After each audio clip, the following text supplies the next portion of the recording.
जो अपने कर्म का मालिक है उसके कर्म का कोई संस्कार नहीं बनता, और जो अपने कर्म का मालिक नहीं है, जो प्रतिकर्म करता है, रिएक्ट होता है सिर्फ, उस आदमी के जीवन में बंधन बनते चले जाते हैं, रोज रोज जाल मजबूत होता चला जाता है। आखिर में तुम पाते हो तुम तो बचे ही नहीं, आदतों का एक ढेर, मुर्दा ढेर, जिसमें से जीवन कभी का उड़ चुका।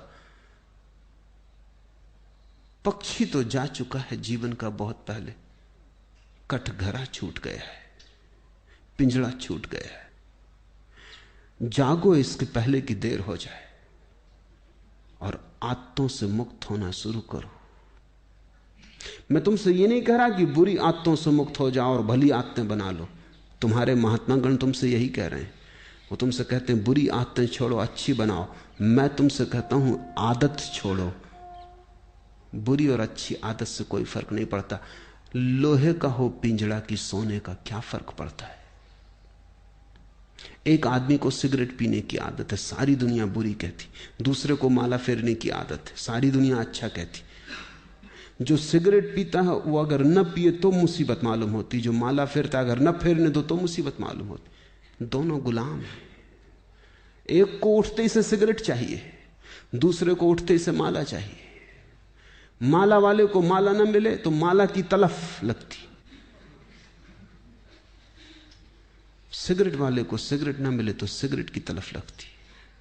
ऐसे बुनियाद में बहुत फासला नहीं है। सिगरेट भी एक तरह का माला फेरना है।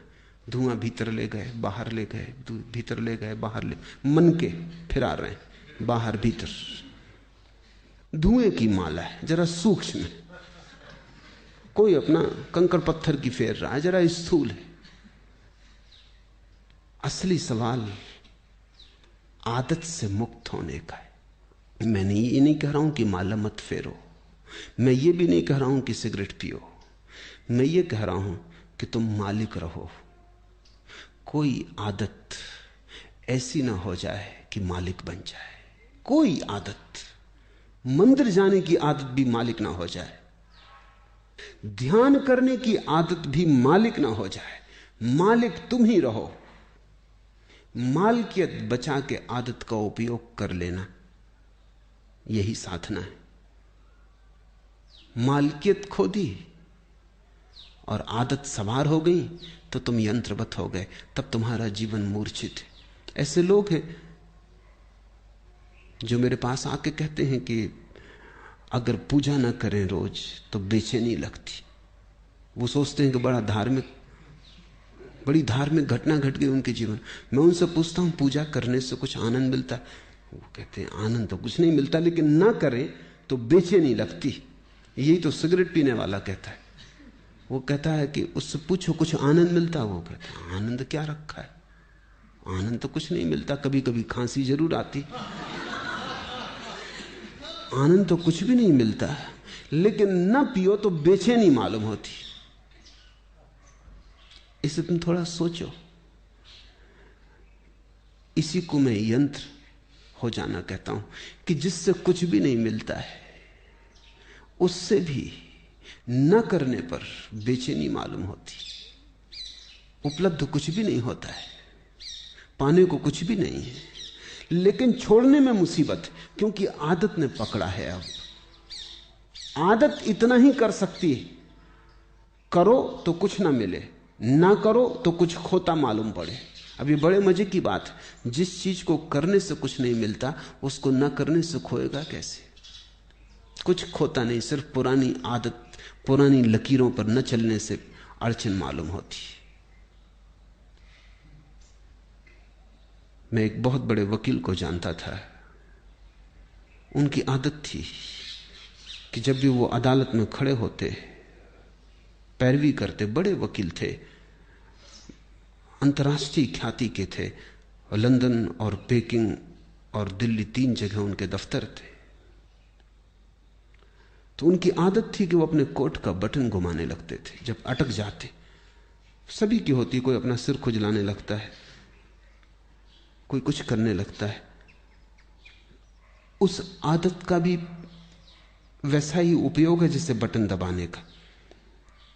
तो अगर जब भी उनके विचार उलझ जाते या कोई उत्तर न सूझता तो वो कोट का बटन घुमाने लगते। घुमाने से कुछ मिलता था ये तो पक्का पता नहीं, क्योंकि कोट का बटन घुमाने से क्या मिलेगा। और जिसकी बुद्धि उलझी हुई हो, समझ में ना आ रहा हो, वो कोई कोट के बटन घुमाने से कुछ बात समझ में आ जाएगी।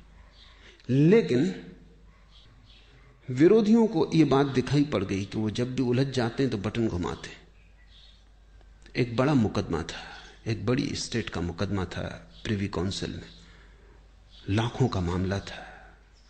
तो विरोधी वकील ने उनके सोफर को मिला लिया, कुछ पैसे दिए और कहा कि तू इतना करना, उनके कोट के ऊपर का बटन तोड़ देना। तो वो जब अदालत में अपना कोट लेके हाथ में रख के आए तो वो बटन नदारद था। तो उस वक्त उन्होंने देखा भी नहीं, कोट डाल लिया। जब वो पैरवी करने लगे और वक्त आया, हाथ कोट के बटन पर गया, बस सब गड़बड़ हो गया। जैसे मस्तिष्क ने सांस छोड़ दिया, कुछ सूझबूझ ही ना रही, चक्कर सा मालूम हुआ, बैठ गए। पहला मुकदमा हारे वो मुझसे कहते थे कि उस बटन से मुझे मिला तो कभी कुछ नहीं, लेकिन गंवाया मैंने बहुत। उस बटन के घुमाने से कुछ मुझे सूझबूझ आती थी ऐसा भी नहीं था, लेकिन बटन न पाके बस मैं समझ ही ना पाया कि अब क्या करूं। हाथ से जैसे कोई हथियार छूट गया। भरोसा किए बैठे थे और वक्त पर जिस पे भरोसा था वो दगा दे गया।